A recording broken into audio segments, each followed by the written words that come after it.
Hello everyone, welcome to our YouTube channel. अब से हम क्लास 12th के इकोनॉमिक्स के सिलेबस में सिलेबस को पूरा डिटेल में कवर करने वाले हैं। तो सिलेबस स्टार्ट करने से पहले चैप्टर वाइज हम एक बार देख लें सिलेबस में है क्या क्या और उसमें हमें क्या क्या पढ़ना है। तो सबसे पहले देखिए, आपका जो पेपर होगा वो 80 मार्क्स का होगा और 3 घंटे का ये पेपर होगा। तो ये जो 80 मार्क्स है वो आपके दो पार्ट में डिवाइड है, part A and part B. Part A जो है वो आपका क्या है, इंट्रोडक्टरी मैक्रो इकोनॉमिक्स। ठीक है, मैक्रो इकोनॉमिक्स में हमें क्या क्या पढ़ना है, national income and related aggregates जो कि 10 मार्क्स को कवर करेगा। मनी एंड बैंकिंग 6 मार्क्स के लिए है। Determination of income and employment ये आपका 12 मार्क्स का है।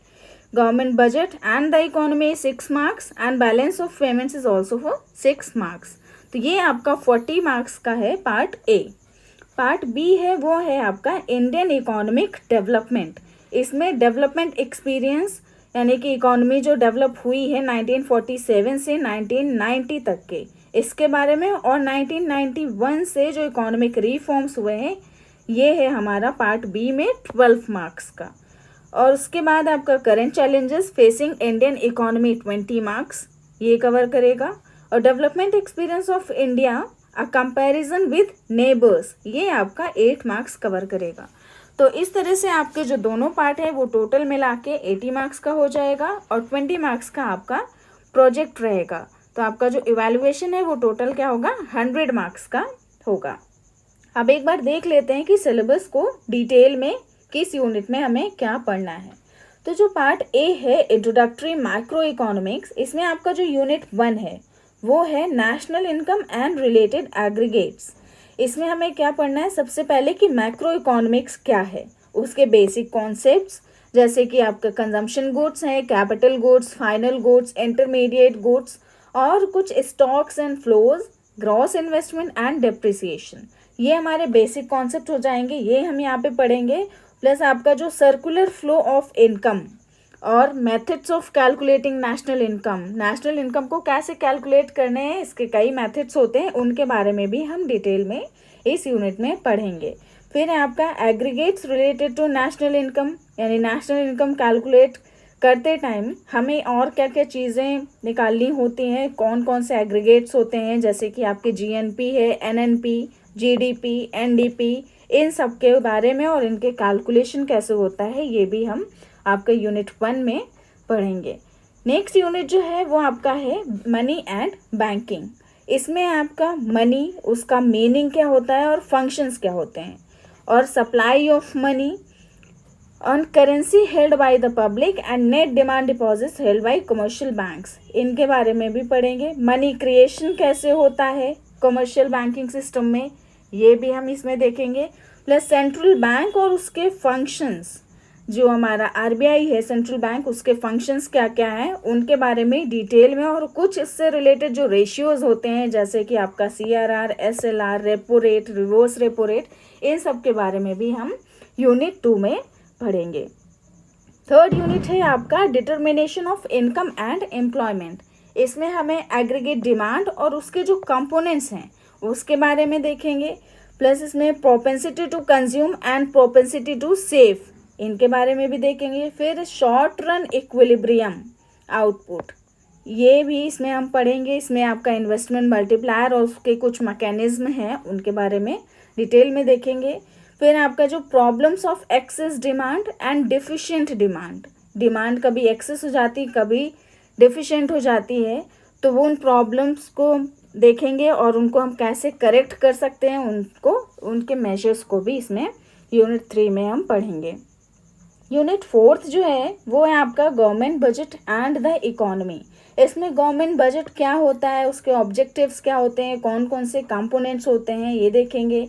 फिर आपका क्लासिफिकेशन ऑफ रिसीट्स 2 टाइप की हैं, आपका revenue receipts and capital receipts, ये क्या होती हैं इनके बारे में पढ़ेंगे। और उसी तरीके से आपका क्लासिफिकेशन ऑफ एक्सपेंडिचर भी है, रेवेन्यू एक्सपेंडिचर और कैपिटल एक्सपेंडिचर। फिर आपका balanced, surplus and deficit budget और उसको करेक्ट करने के जो मेजर्स हैं उनके बारे में 4th यूनिट में हम पढ़ेंगे। 5th यूनिट है आपका balance of payments. Balance of payment में सबसे पहले बैलेंस ऑफ पेमेंट अकाउंट क्या होता है, उसका मीनिंग और उसके कंपोनेंट्स, फिर उसका बैलेंस ऑफ पेमेंट्स में जो सरप्लस और डेफिसिट होता है उनके बारे में, उसका क्या मीनिंग होता है, फिर आपका जो फॉरेन एक्सचेंज रेट है उसका मीनिंग क्या है, और उसमें जो फिक्स्ड और फ्लेक्सिबल रेट्स होते हैं उनका मीनिंग क्या है, और फ्लोटिंग रेट उसका क्या मीनिंग होता है, ये भी हम यहाँ पे देखेंगे। ठीक है, और फिर आपका जो एक्सचेंज रेट है उसका डिटर्मिनेशन कैसे होता है, उसको कैसे डिटरमाइन किया जाता है, उसके मेरिट्स एंड डीमेरिट्स और फ्लोटिंग एक्सचेंज रेट सिस्टम, इन सब के बारे में हम यूनिट 5 में पढ़ेंगे। ये तो हो गया आपका पार्ट ए।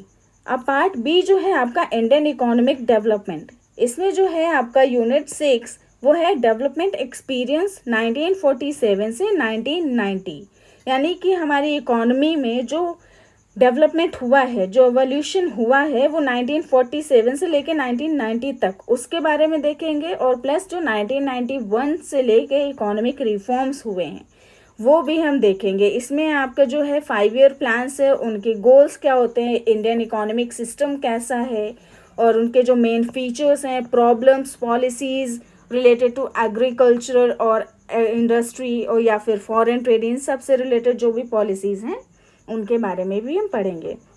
और जो इकोनॉमिक रिफॉर्म्स हैं इनमें मेनली हम जो लिबरलाइजेशन, ग्लोबलाइजेशन और प्राइवेटाइजेशन यानी एलपीजी पॉलिसी, इसके बारे में पढ़ेंगे।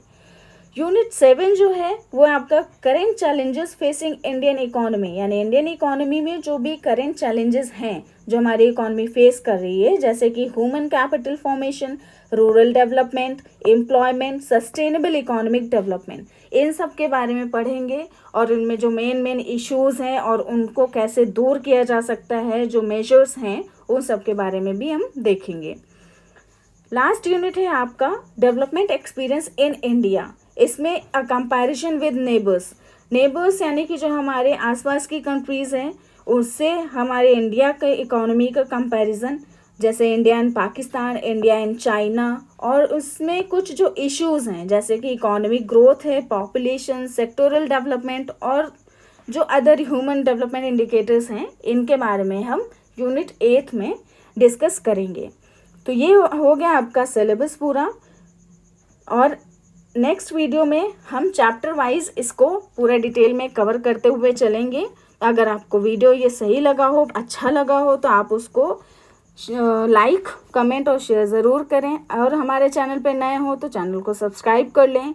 और अगर आपको इकोनॉमिक्स को पूरे डिटेल में पढ़ना है और हमारे साथ कवर करना है तो हमारे चैनल पे बने रहिएगा। Till then, goodbye, thank you.